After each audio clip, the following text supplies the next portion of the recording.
The power law says we're going to get to $1 million a coin within 10 years. I'm not sure how that model's going to hold up, especially when we have a very rapid increase in demand and we're watching a very, very rapid shrinkage in the amount of Bitcoin on exchanges. So when you say the model's not going to hold up, you think it's going to break to the upside, just to clarify, right? If you get $1 million a coin within 2 years, I'll tell you what's next. What's next is the mother of all crashes, right? We'd be better off if it took 10 years to get to $1 million a coin. How many wallets have, say, 1 Bitcoin in them, right? Also a power law. Yeah. How many Bitcoins have 1/10 of a Bitcoin in them? A power law. How many Bitcoins have wallets have 100th of a Bitcoin? It's a power law. You know, the ratio of 1 Bitcoin to 100th of a Bitcoin to 1/10 of a Bitcoin, also a power law. So if you look at the hash rate, it's a power law. It's not even one thing, it's like 10 things that are all power laws that all correlate to each other. If we get to $1 million a coin in 2 years, I'll be the happiest guy who is wrong ever. That's what I disagree with British Hodl on. You know, he was sort of like, you should never spend money on a Bitcoin conference. I totally disagree because we kind of brought the power law back out of the dead, right? But right now, as of right now, we have no data to suggest that this thing is not going to work. Look, it might fail, but I fundamentally don't think it will. Okay. And the reason I don't think it will. So today I've sat down with Fred Kreguer. I'm pumped because we're going to be talking about all things Bitcoin power laws. We're going to be talking about Fred's background on Wall Street and what Wall Street might be planning to do to Bitcoin in the future.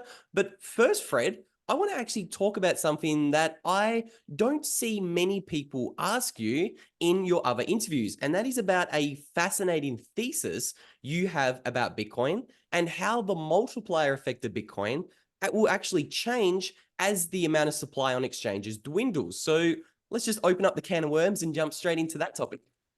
Sure. I think you're talking about this AMM model that I came up with. And it's a fascinating model. Could you maybe first just explain what an AMM is for the listeners? Okay, so an AMM is an automated market maker, right? And you know, the most popular one, which really kind of launched this whole concept, is Uniswap. And Uniswap is an AMM on ETH, and they basically said anybody can come in with a ETH-based token, and they can put their token on one hand and then ETH on the other hand in this AMM. They can put sort of equal value of each of these two assets. And then people can trade. If they want to buy the token, they can put more ETH in there. And if they want to sell the token, they can sell the token and buy and get ETH. And it just follows this curve, right? It's basically, it's what they call a constant multiplier formula. So basically, you keep the price to keep the multiple of these two quantities even. So it never changes. And you can add liquidity. You can add 2 of each quantity to the AMM. So there can be a bigger and bigger liquidity pool, or the liquidity pool can drain. But the multiplier never changes from day one. It always is the same. And so this is really the most powerful model for, it's really kind of the core model in many, many different chains, not just Ethereum. So every single one of these chains, whether they're Avalanche or, you know, everyone basically, Solana, every one of them has AMMs. You don't have them on Bitcoin because Bitcoin is not programmable, you know. So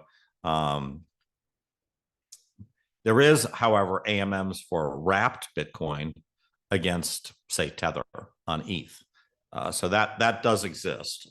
But you know, this model of an AMM is a good model to sort of think of if you're sort of thinking, okay, I want to buy Bitcoin. Let's just assume, take mining out of the equation, right? So let's just assume Bitcoin is completely mined, right? So now we just have buyers and sellers. So now some new buyer comes in. He's going to be buying from somebody who may not have a super interest in selling, but everybody has their price point, right? So if you say to Fred, you know, Fred, you want to buy your Apple VR set? Well, I'm not interested in selling it. and you go, well, would you sell it for $8,000? I'm like, yours, right? So there's a price for everything, right? And if you tell me, Fred, I want to buy your Bitcoin, I'm like, I'm not a seller at 69,000. You say, great, I'll pay you $1 million right now. I'm like, sold. How much would you like? You know, so everybody has their price, and it just occurred to me that basically all the market as a whole could be modeled as one giant AMM.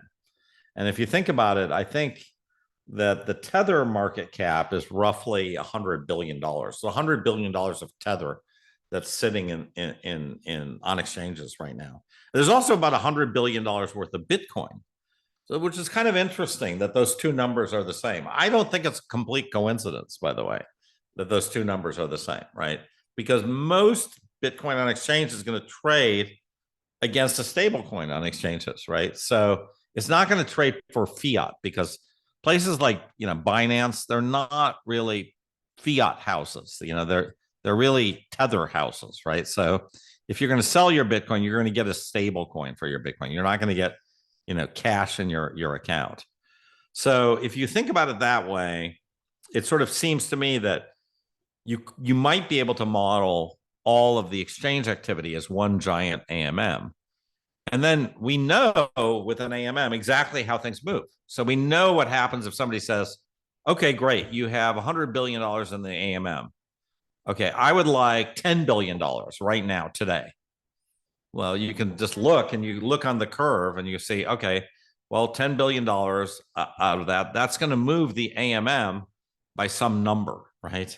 And you can see exactly the percentage of that. And so I modeled it, and you can kind of derive a multiplier of that to see kind of what is sort of a 1% move in demand move do either way, right? Selling or buying, it'll be the exact same number, and it's about a 70 multiplier for that size AMM. Now, whether that's true, whether it's a coincidence, whether, I don't know, but it's an interesting model, I think. And I think it's the only model I've seen ever of, you know, it's the only real model for that activity. I've started working on some other models for that.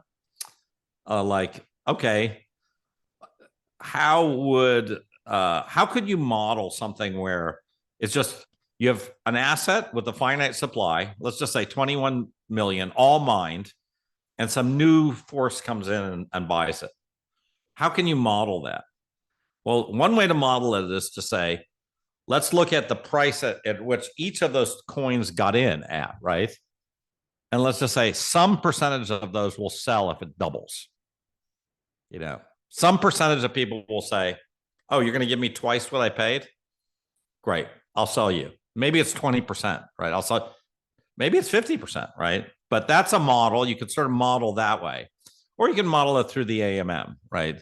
There's sort of a similar type of model. It's sort of an aggregated model. But we could also look at it from the point of view of, you know, what's the cost basis of everybody who got into Bitcoin?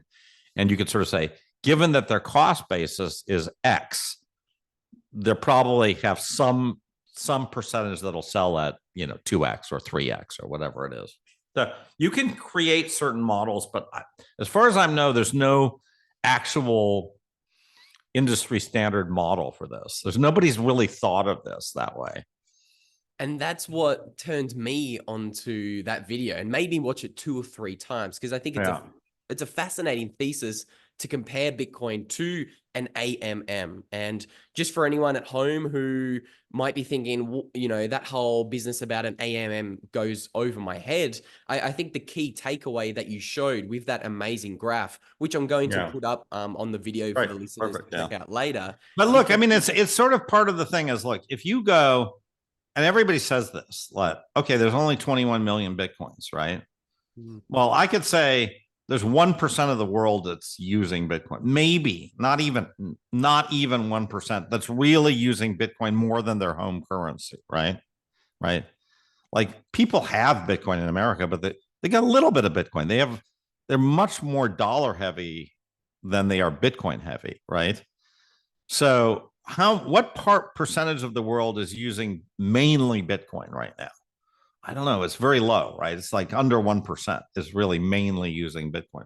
Like if you're in Argentina or Venezuela, maybe that's really how you store your money is Bitcoin, right? In El Salvador, even in El Salvador, it's not, most people in El Salvador are using the dollar, not mainly Bitcoin, right?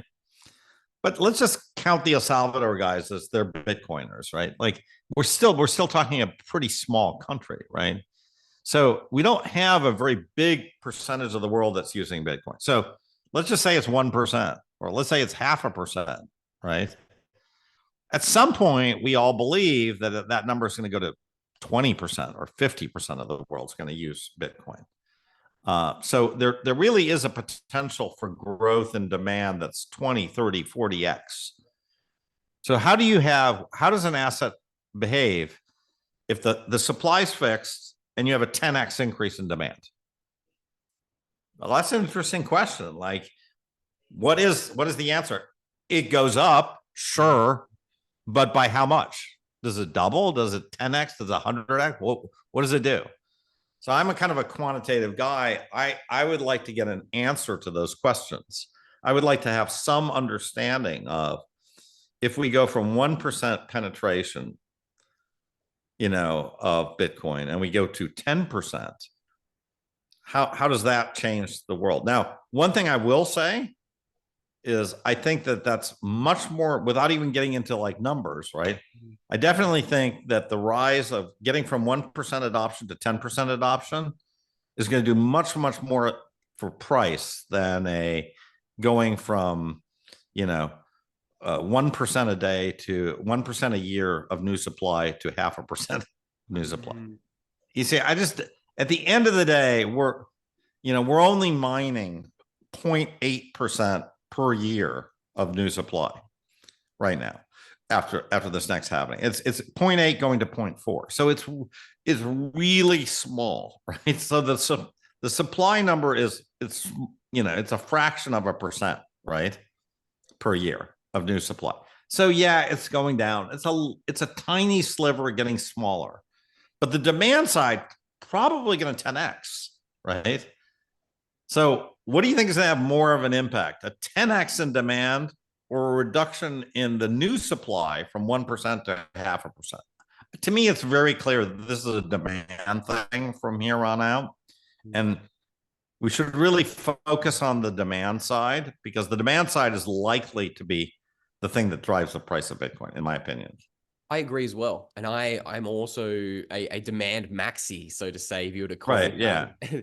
And the beautiful thing about that model that you built is the fact that it shows that as there's less and less Bitcoin on exchanges, the multiplier effect rises and rises. And that's something I've agreed with for a very long time. I think that's exactly how more Bitcoin could come onto exchanges, right?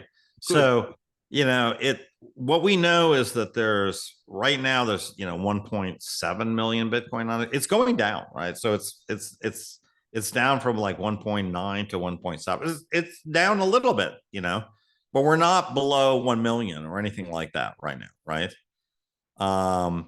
Now there's other data which says that the total money that's ever on exchanges, right, is about 4 million of the 4 to 5 million of the Bitcoin kind of makes its way onto exchanges. The other, 15 million of Bitcoin never, ever goes to exchanges. It's really, for all practical purposes, it's not moving, right? It's just sitting there.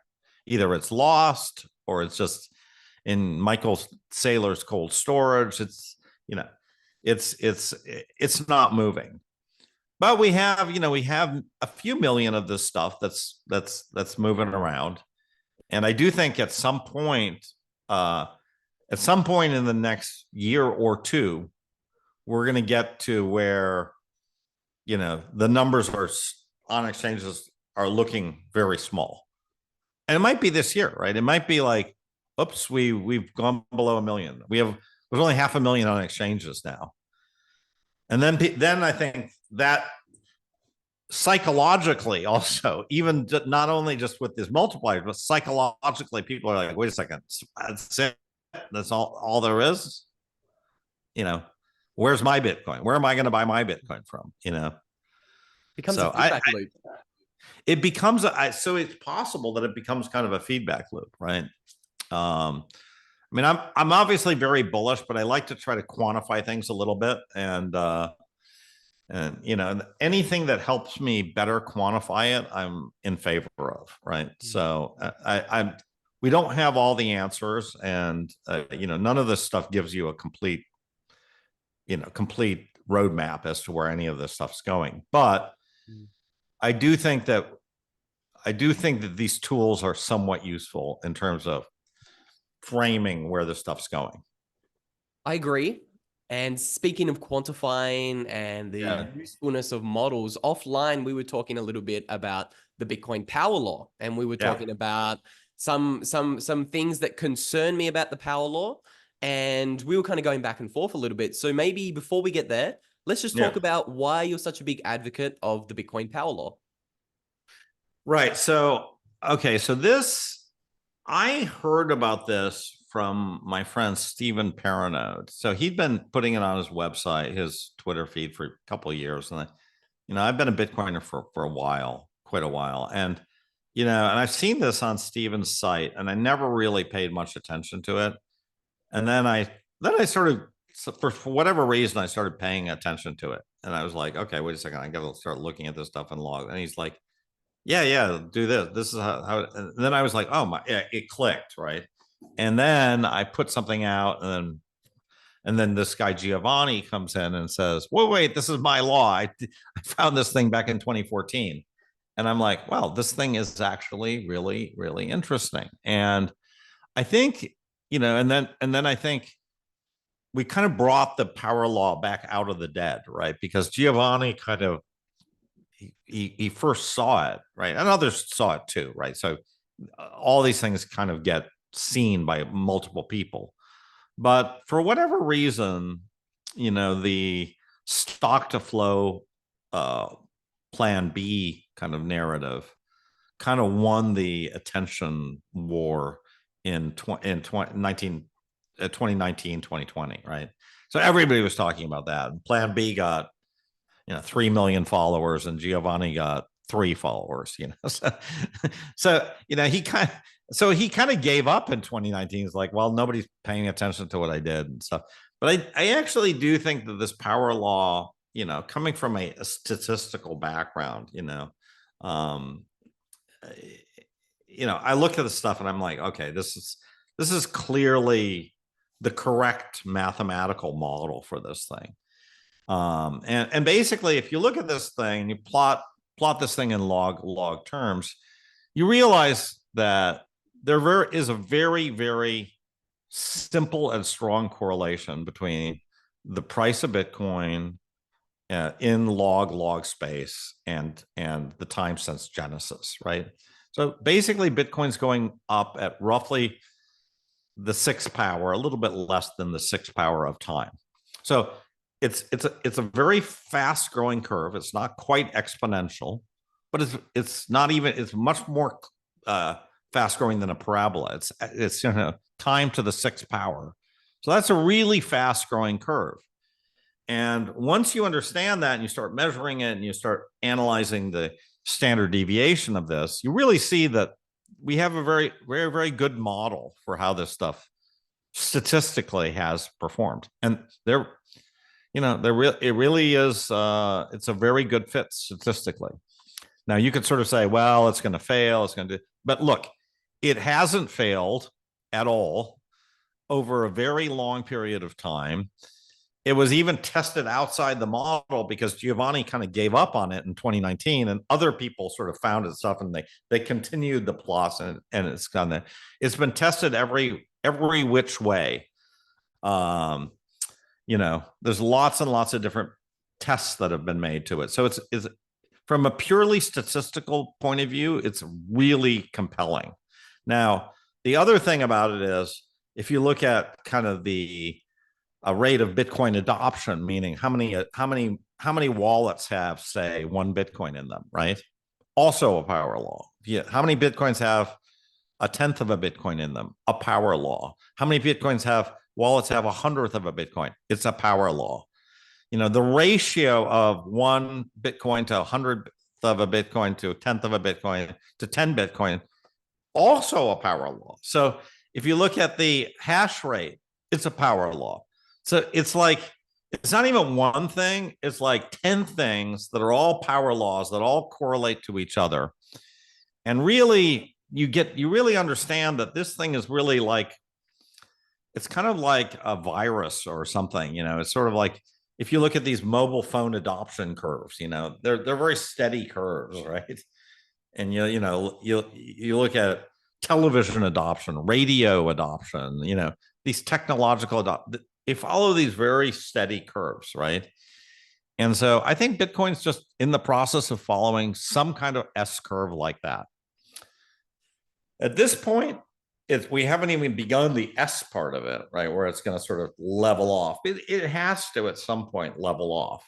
But right now, we're in the very beginning part of the S curve, right? Where it just looks kind of exponential, right? I do think we're going to hit an S curve inflection point somewhere between 10 and 20 years from now. But, we got to get to like 10% adoption, 20% adoption before we really hit that inflection point. And this stuff, even that can be modeled, like, so, and has been. So I definitely think that this is a statistical model. It's kind of a normal model for technology adoption. I think Bitcoin is a technology. It's a new form of money. It's better money tech than the previous form of money, which was fiat. And fiat was a better form of money than gold from a pure product market fit for society. We don't really do great moving around gold coins. That worked fine in the Venetian ages. You come with a little purse of gold coins and stuff. Doesn't work. Did not even work that well in the 19th century. It completely failed in the 20th century, right? That stuff's not working. But Bitcoin is really kind of a money for the 21st century. I really think, and beyond, right? Now it's not, as many people have said, it's not fast enough. It's, has all kinds of scaling issues and stuff. If you're going to use it as, not everybody can use Bitcoin base layer. It just can't work that way right now. So either they're going to have to increase the block size, or they're going to have to build layer 2s on it that really work very well. But all these things are going to happen, and I'm convinced that 30 years from now, everybody will think in sats. That's my belief. Like, as crazy as it is, I know everybody's thinking in terms of euros and dollars and pounds and yen, but they're all going away. It's going to be sats.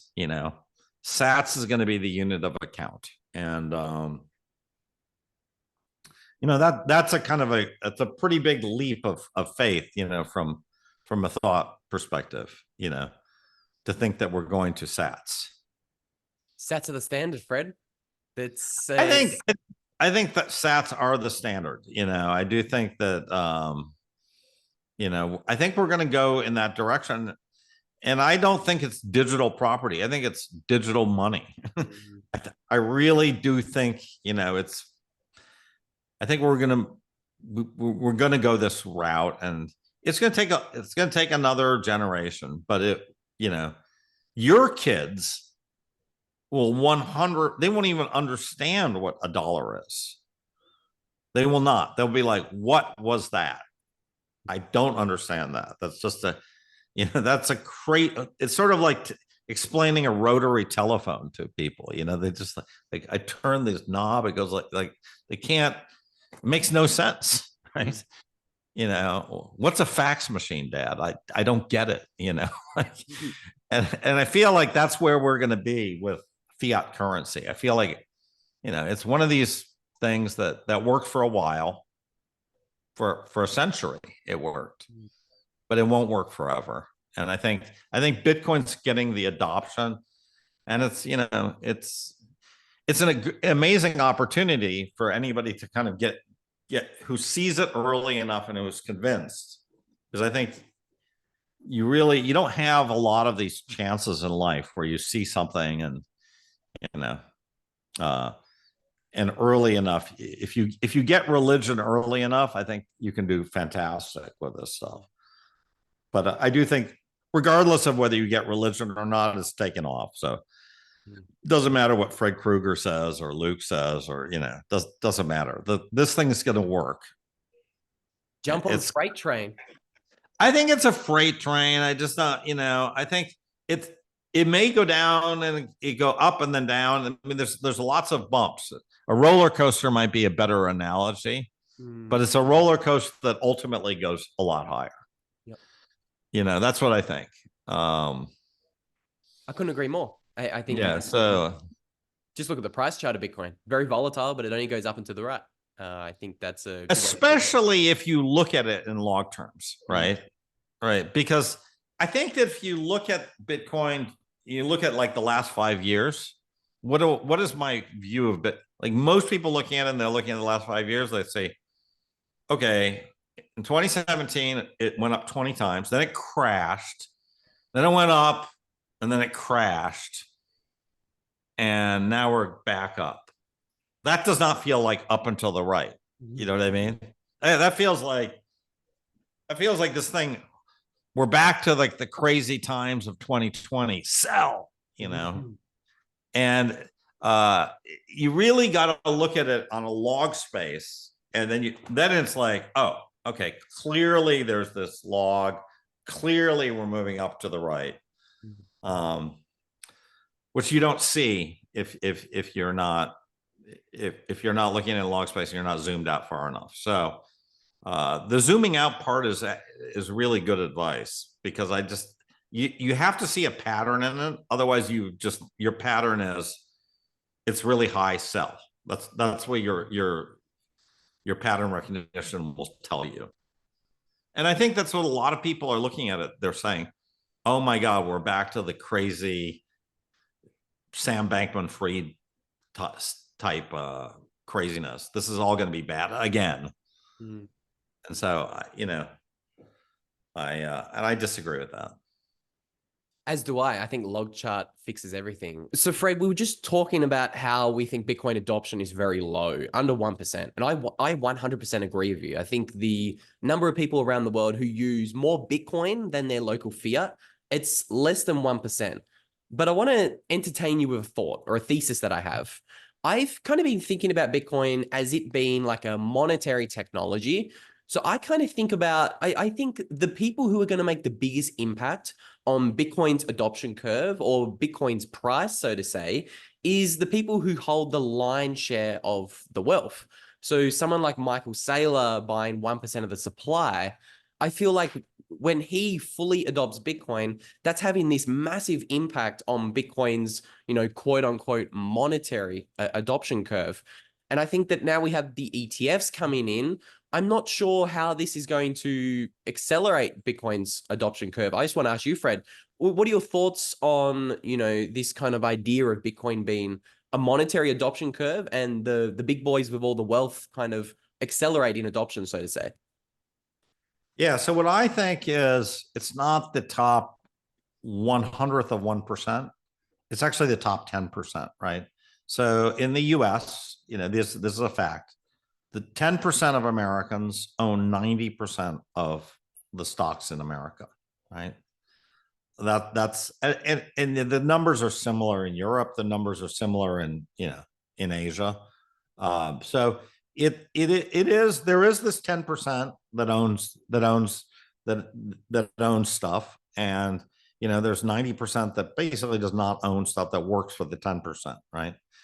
So it's sort of a little bit of an 80-20, but even pushed a little bit more, right?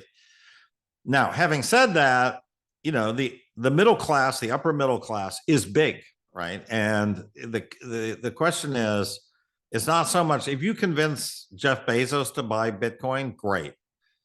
First of all, he's not going to put, you're not going to get Jeff Bezos to put even 10% of his money into Bitcoin. Because at this point, once you get to that kind of wealth, all they're doing is indexing, right? They're just spreading it around.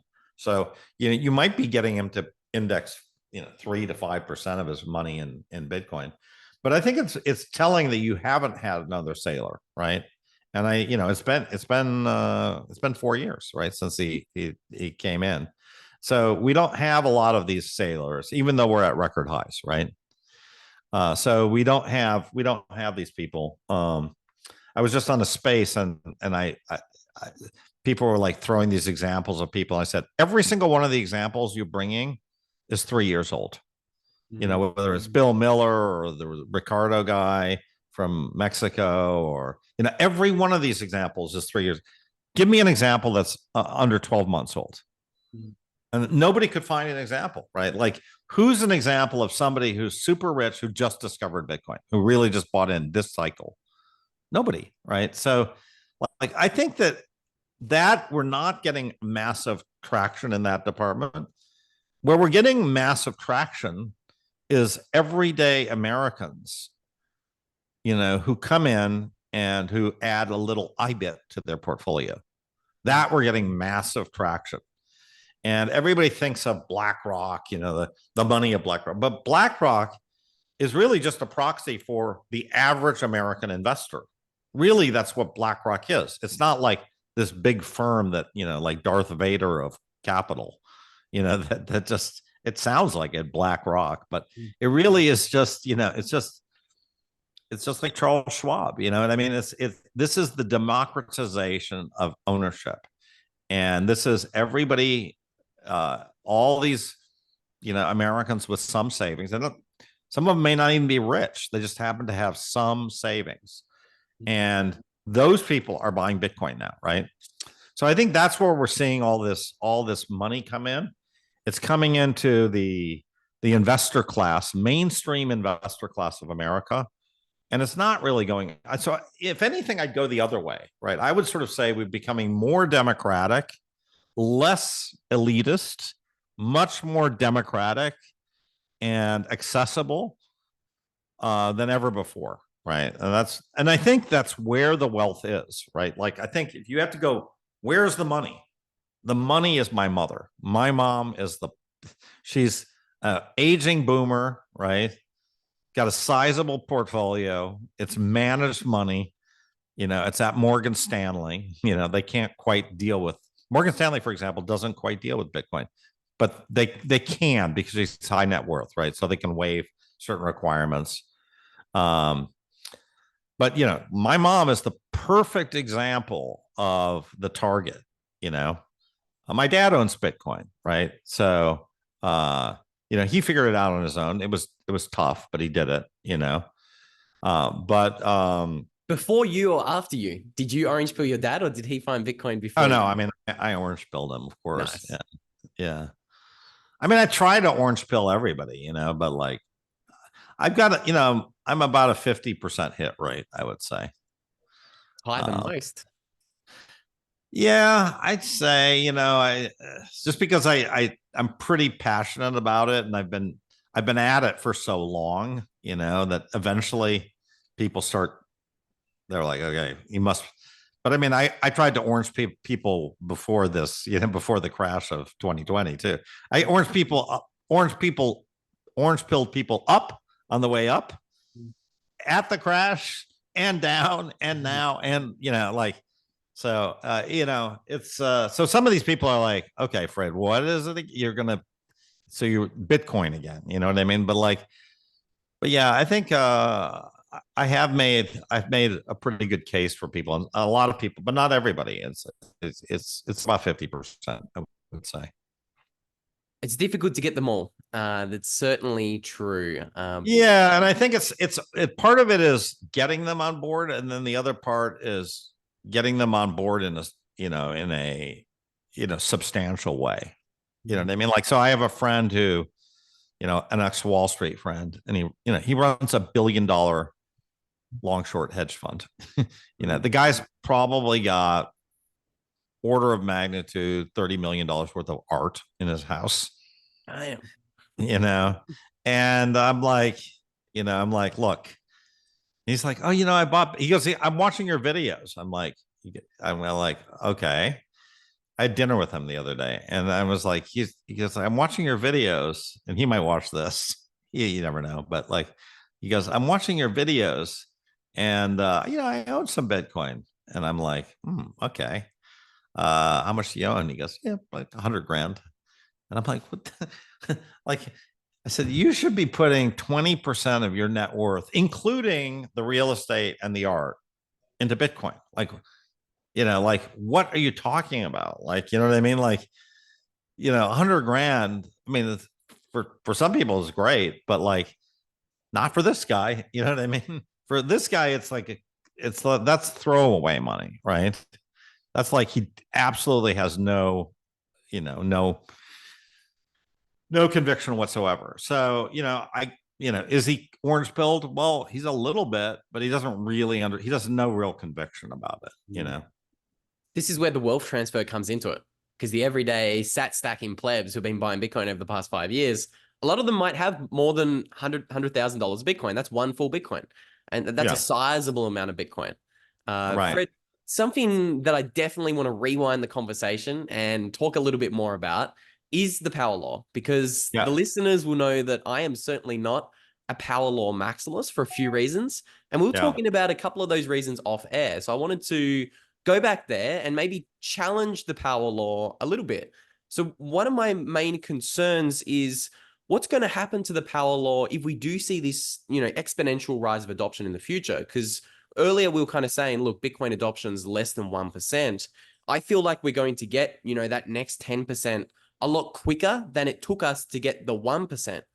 I'm not sure how that model is going to hold up, especially when we have a very rapid increase in demand and we're watching a very, very rapid shrinkage in the amount of Bitcoin on exchanges. So we were talking about this a little bit off air. I'd love your thoughts on that topic there. And so when you say the model's not going to hold up, you think it's going to break to the upside, just to clarify, right? Yeah. Right. So a lot of people are like, the model's going to break. And I'm like, do you mean to the downside or to the upside? They're like, oh, no, to the upside. It's going to be way more. All I can tell you is the power law, we have 15 years of data. And we have 15 years in which Bitcoin went from 10 cents to roughly $100,000, order of magnitude, right? So we have a 1 million X difference between the first observation and the current observation, 1 million times. Okay. Now, you have this power law has worked in a very wide variety of situations, right? From 10 cents to 1 million to 100,000. And it's worked in different interest rate environments. It's worked in, where you had Mt. Gox that was created, where you had Mt. Gox that failed, where you had China that bans Bitcoin, where you had it's worked in a very, very wide range of circumstances. Now, are there going to be new circumstances? Yes. Is the ETF great? Yes.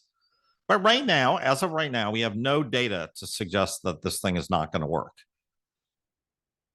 So we don't have any data. Is it for sure not going to work? Look, it might fail, but I fundamentally don't think it will. Okay. And the reason I don't think it will is I think everybody gets a little too enthusiastic about some of these adoption numbers. But I will tell you this, for example, there's only 16 million people that own ETFs, period. All ETFs, there's 16 million people. Really? It's that low? Yeah. Wow, that's really low. Right. There's 16 million people that own any kind of ETF. That's okay. So, is that like 5% of the American population? There's 350 million Americans, 35 million. Yes, but look, that number is growing too, right? So if you look at the number of assets in ETFs, it was 300 billion in 2004, and now it's 10 trillion. Yeah. So the number, this thing's gone up 30x in the last 20 years, the size of the ETF market. But still, most people who own stocks don't own ETFs. You know what they own the most is the Vanguard Index Fund, which is not an ETF. That's the biggest asset that everybody owns, right? So, and the Vanguard Index Fund does not take Bitcoin. Just, so yeah, there's like great stuff. Yes, they should, but not happening immediately. So a lot of this exponential adoption that we think, oh, they should, let's let them adopt it right now. But there's all these other reasons why it may actually take 2 years. It may be never. Vanguard may never take Bitcoin. We don't know. I mean, it may be literally 5 years before Vanguard takes Bitcoin. We don't know.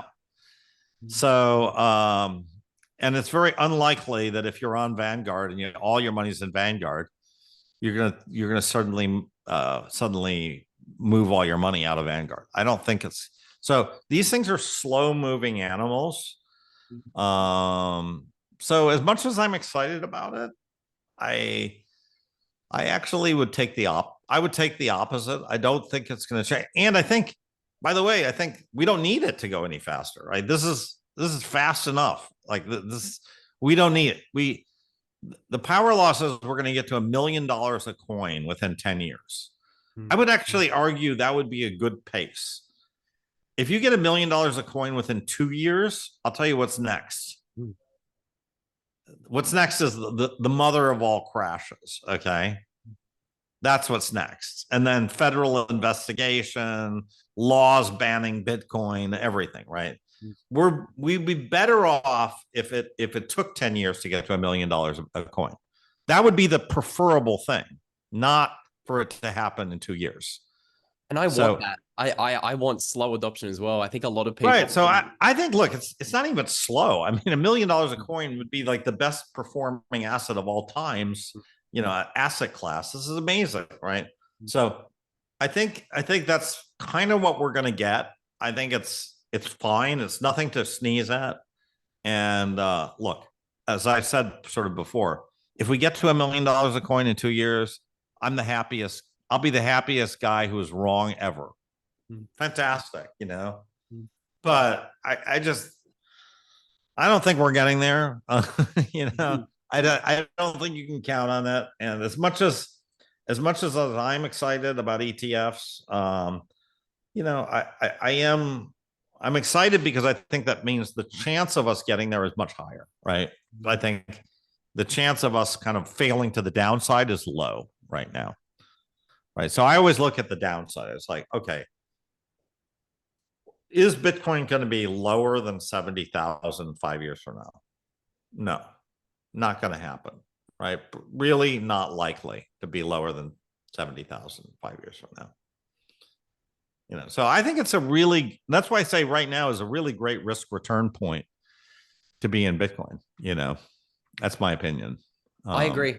I agree with your opinion. And I also agree that if Bitcoin goes to $1 million a coin in 2 years, the world's going to look pretty crazy. The world's going to look very hectic. That's one of the reasons I specifically moved out of Australia in 2022, because I want $1 million Bitcoin in 10 years. I want slow adoption, but I'm scared. I really think that there's a good probability that we reach it a little bit quicker. Look, I think also just you should want it from the point of view of you've got 10 good years to earn money, right? And to accumulate more Bitcoin, right? Yeah.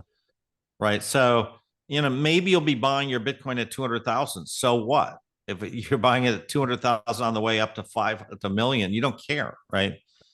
You don't want it to just moon to $1 million right now. Me, on the other hand, I probably have peak Bitcoin for Fred, right? I'm probably going to be getting rid of a little bit of Bitcoin down the road. I mean, I'm not going to, I'm not planning on being the richest Bitcoiner in the cemetery either, So, I'm planning on spending some of my Bitcoin, but I don't really have any need to spend anything right now. So, but if Bitcoin gets to anywhere close to $1 million, I'm getting rid of some of my Bitcoin and buying some other stupid thing with it. I don't know. Everybody has a price. Everybody has a price, and there's like somebody said, nature abhors a void. So if you've got money, there's some stupid thing that you want to spend it on, right? I don't care if it's like some, some abstract art painting or some ordinal or some, some ridiculous house or whatever it is, whatever it is that floats your boat. But the point of this is to enjoy it too. I do think that, right now there's a pretty good argument for delaying some of that gratification, at least 10 years. But yeah, as you get older, you kind of realize you don't have infinite amount of time either. So, That's the only thing again, more scarce than Bitcoin, time. what? That's the only thing more scarce than Bitcoin, time. We have a finite amount of time. Time is completely finite. And yeah, so look, I think, and that's why I sort of was on Bram's podcast the other day, and I was like, look, I have no problem if you want to spend your Bitcoin. If you want to get a house and get married and have kids, and you don't want to rent, well, I would delay it as long as possible. But at some point you're going to do it. Great. Do it. And it's not you're not judged by how much Bitcoin you can keep. It's like, so there's totally valid reasons to spend your Bitcoin. What I don't think is you're going to find a better asset to park your money in over the next 10 years, right?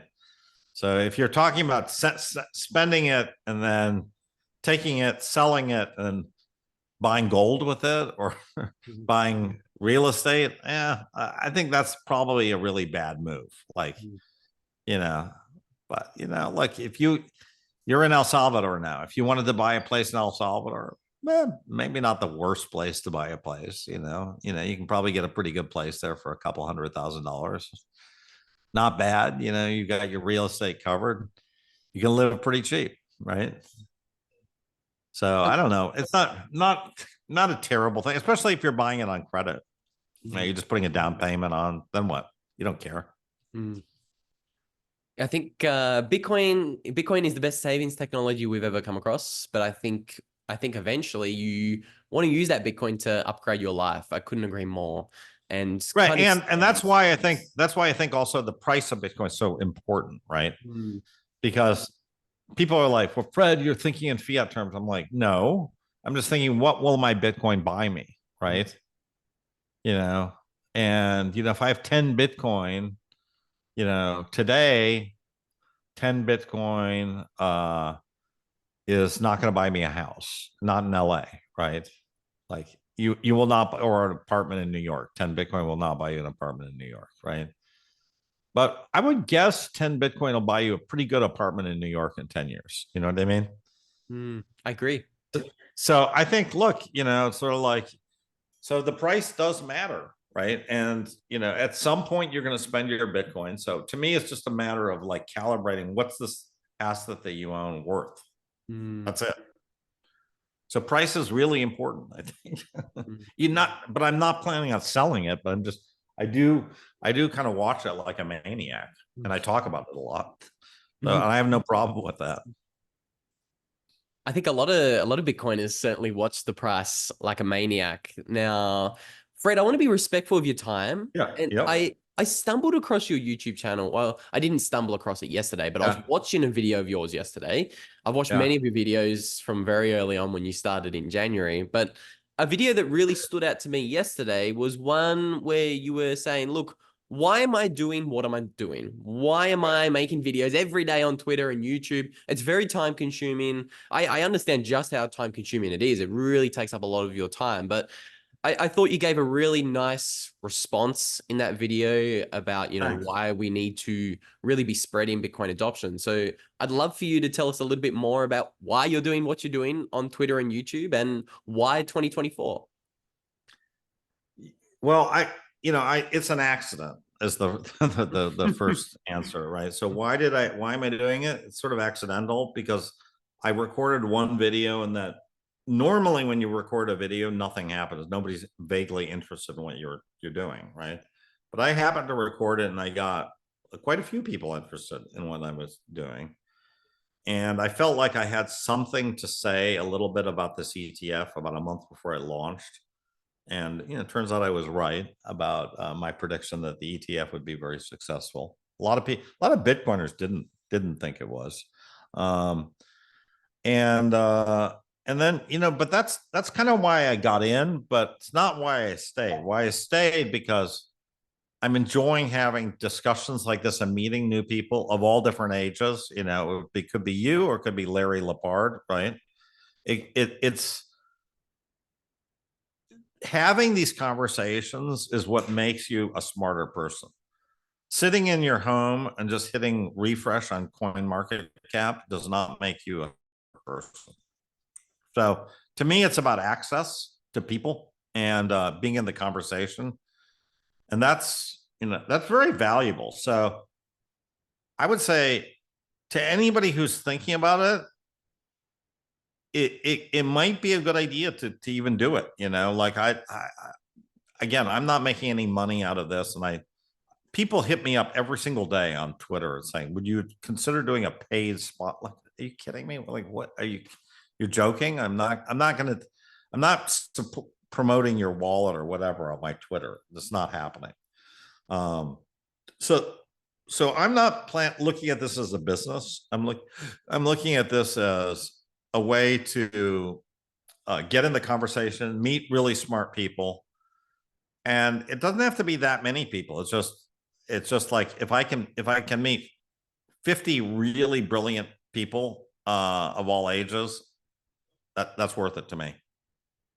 That's exactly how I see it. It's funny because I am very, very frugal with what I spend my Bitcoin on. Like, for example, I got holes in my socks. I got holes in my underpants. I am very frugal, but Okay. I am very happy to spend some Bitcoin to go to a lot of these conferences around the world to meet amazing Bitcoiners like yourself, Fred, because the conversations. Yeah, no, that's what I disagree with British Hodl on. He was sort of like, you should never spend money on a Bitcoin conference. I totally disagree because I think it's all about widening your mind and meeting people and stuff. So to me, this is like an investment in yourself, right? Like you need to even if you're disagreeing with some of the people or all the people, like you should absolutely go out, meet the people, and it's worth it.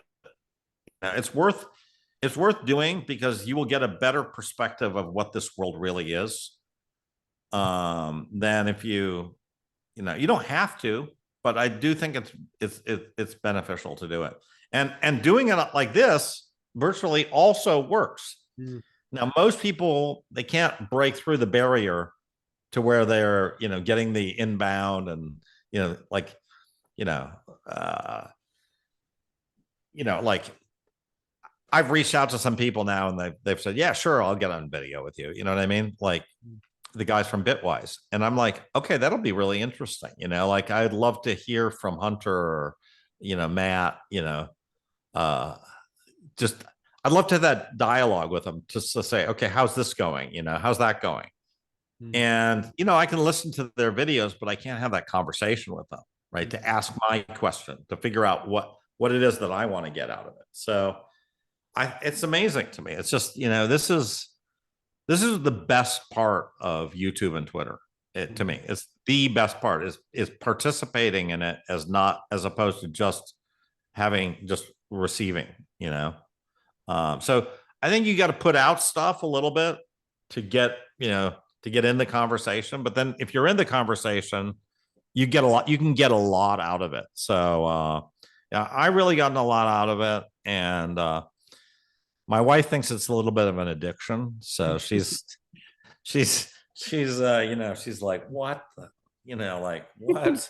And I'm like, no, it's great. I got all these followers. I got this. She's like, what is going on?